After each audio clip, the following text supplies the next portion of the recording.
Okay, welcome. Hi. Welcome to a much belated production stream for Tink.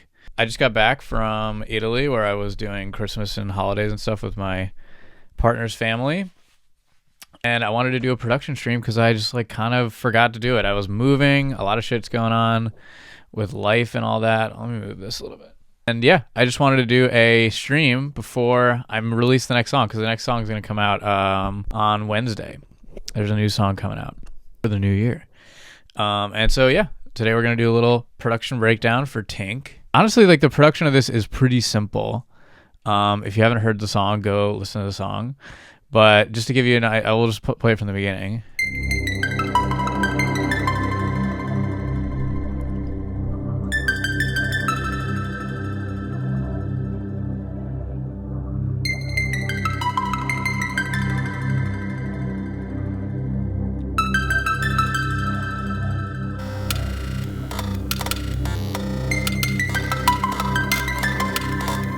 Okay, so this actually probably what's the coolest thing about this production is that is the layers, the textures, more so than anything else. Here you see that I have a texture bus. I have this on pretty much all the tracks I work on, where I'll have the drum bus, bass bus, and textures, because I just like textures, and usually that's anything that's non-musical, non-pitched, but has some type of quality to it. So here so this could actually be musical, but more than anything else it's kind of creating this this kind of stretched out vocal texture. And I think all this is basically, if you were to go to my lead vocal, probably this one, all that this is a very stretched out version of that. So I bet you if I just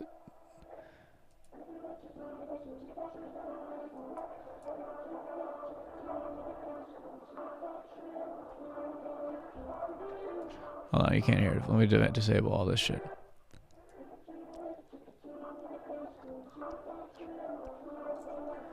Yeah, it's the same thing basically. So all that's just on this album I'm using a ton of warping and stretching, a lot of the cool, interesting, glitchy, digital sounding stuff is just the Ableton warping algorithm, and I'm just stretching it beyond what it was most people would do with it, because it's really not meant for that, but it's meant to correct beats and stuff like that. But if you put it on beats and stretch the shit out of it, it sounds pretty cool.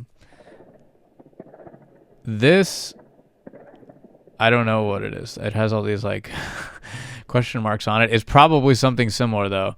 It's maybe some breaths or some little mouth sounds that are just stretched out a lot.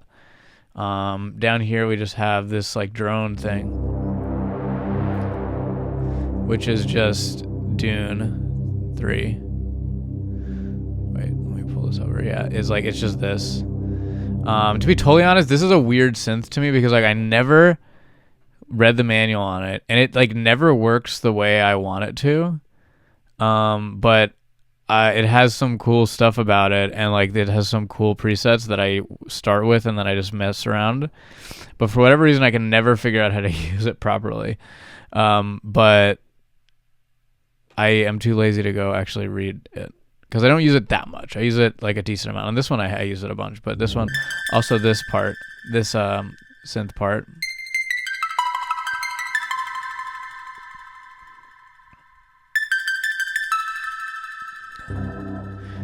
that's pretty much all this part is. What makes this next part cool is the drums.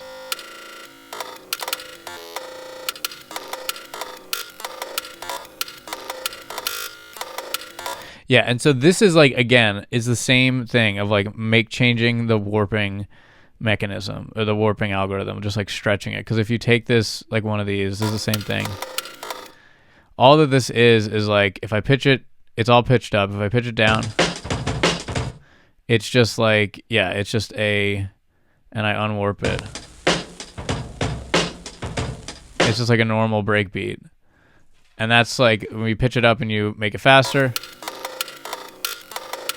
and you leave it on beats, right? Like then you get this like kind of glitchy thing. If I were to make it complex pro, it's kind of cool also, but it's not the same.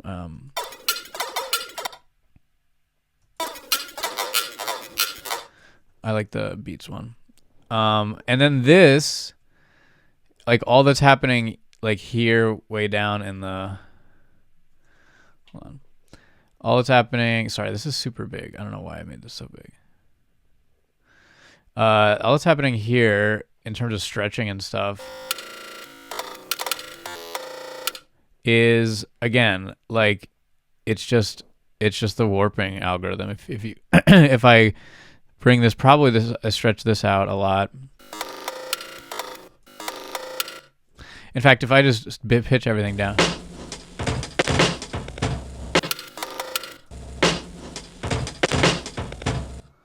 Yeah, exactly. This. Same thing. It's all just drums pitched up and warped. Because like some of it's stretched out, some of it's compressed in. Right? To make it just sound, I don't know, just cool. That's really it. I didn't overthink it all that much. Which is unusual for me. Usually I overthink everything. That's pretty much it. And then like this, like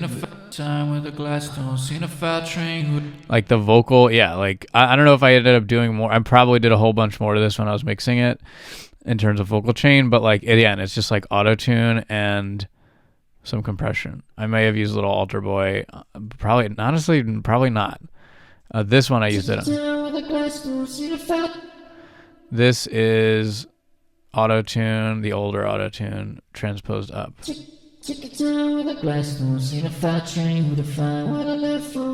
the throat thing is a little different than normal. And then yeah, I mean like it's like a very simple song because it's like it's not like they're like here this part.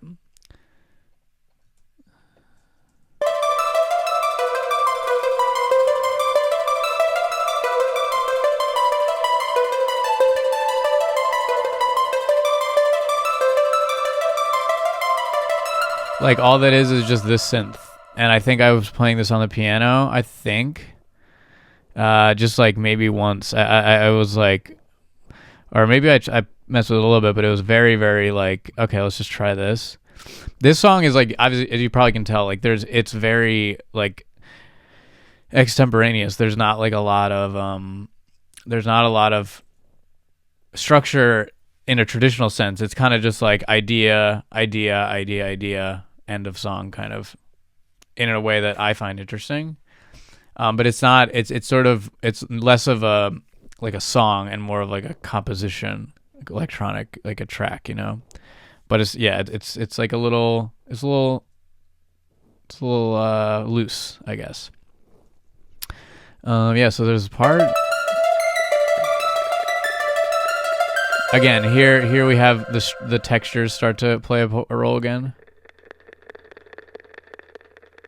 This is, yeah, so I have it labeled mouth click here because, yeah, this must be some type of mouth click thing that I just looped and then did some cool delay and effects to it. Looks like there's some pitch shifter. I mean, if we take all this, I just like taking stuff off and seeing what it all sounds like then.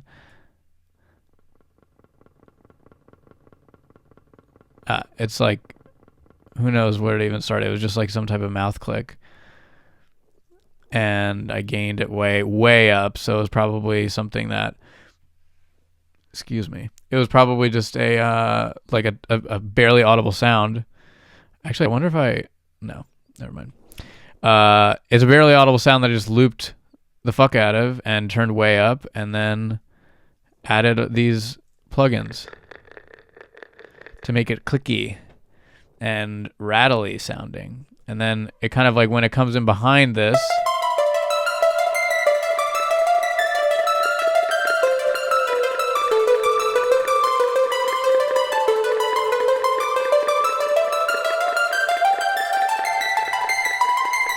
so this, oh man, so this is like this thing that comes in.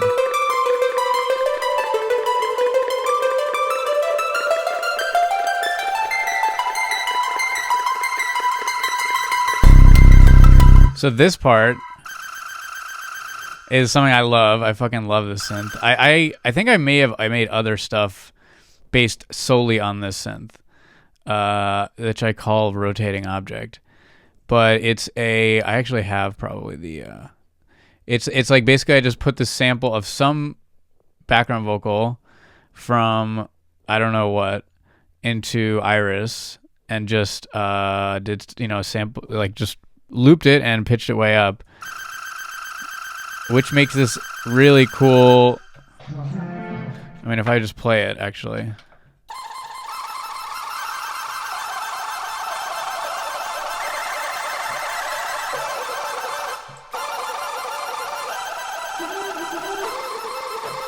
I don't know. For some reason, I like it a lot. It comes from this. Oh. Okay, so I just bounced out the higher one of these, this, and then put it into Iris and made this synth, which I love a lot. I think I would love to use more of this particular one because I think I had other beats that never ended up making him into like full songs on this album that were from this. I can think of one at least that I did. And then you have this like bass drop.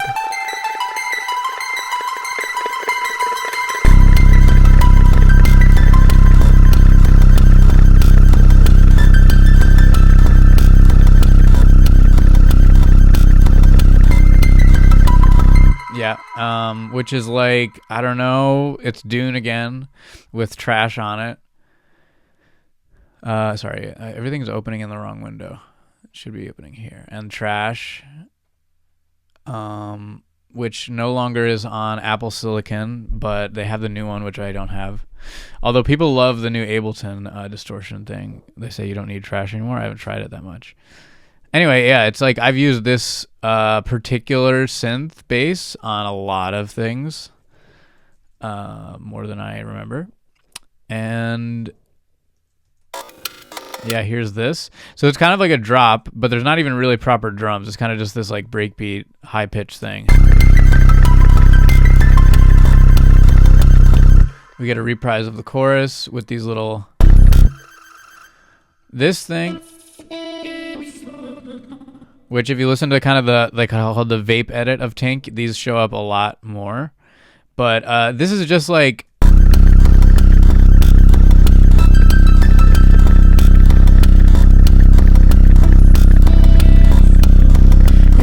all I really want to do is like add another 4 beats to kind of make, I don't know, like sometimes, especially with something like this where it's not a proper song, like you don't always want everything to be always on the grid, right? Like you want it sometimes to be a little off, like 1 bar extra before the chorus comes back in, 1 bar or half a bar here, just to kind of like let it breathe a little bit, to let it kind of like not feel so predictable always, like you know when something's gonna change.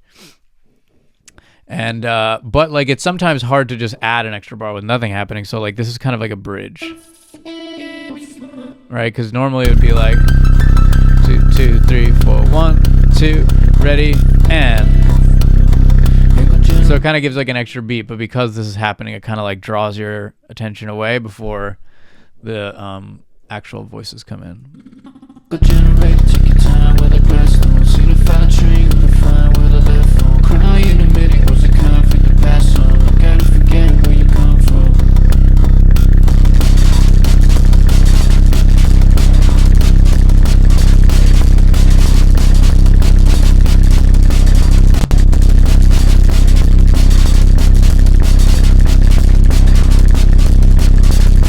And like this is all just meant to kind of like let you like kind of rock out for a minute. Like we finally get the drums and bass all coming in, boom, boom, boom, boom, boom, at the same time.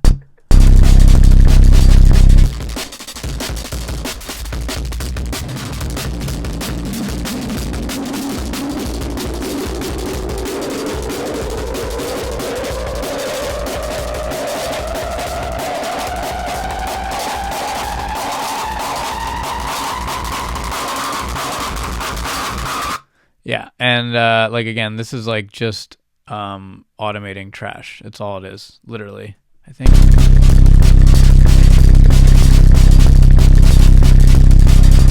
Yeah, it's like changing. So the mix is going up or down on trash. The this frequency of the filter is going up or down, and the resonance, I guess, is going a little bit up or down.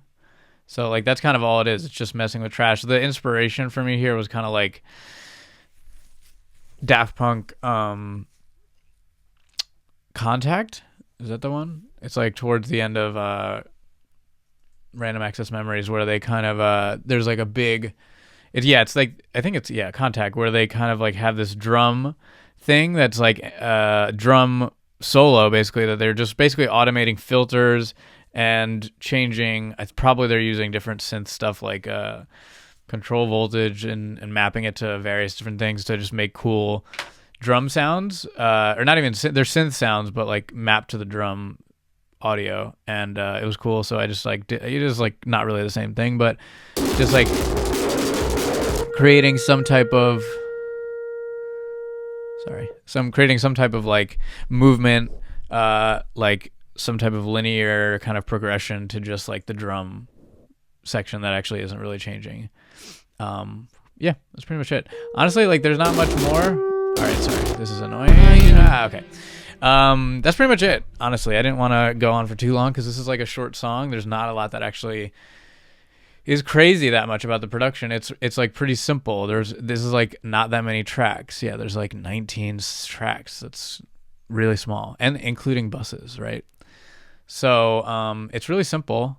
It's just like a fun little electronic IDM track. That's it. Yeah, cool. Well, if you like this video, let me know in the comments what you liked about it. What would you like to see more? If you like these type of breakdowns, like what would you like me to dig into more? Is there like, do you want to talk about these plugins that I'm using? Do you want me to talk about like the more of the writing process? How do I come up with ideas? Like, let me know what would be interesting for you. I would like to make more videos like this. And I'm planning on making more just YouTube stuff in general because it's fun. I like to hear from you guys that are watching. And yeah, hope you have a good one. Happy New Year. And new song is out on Wednesday, the 15th. So check it out.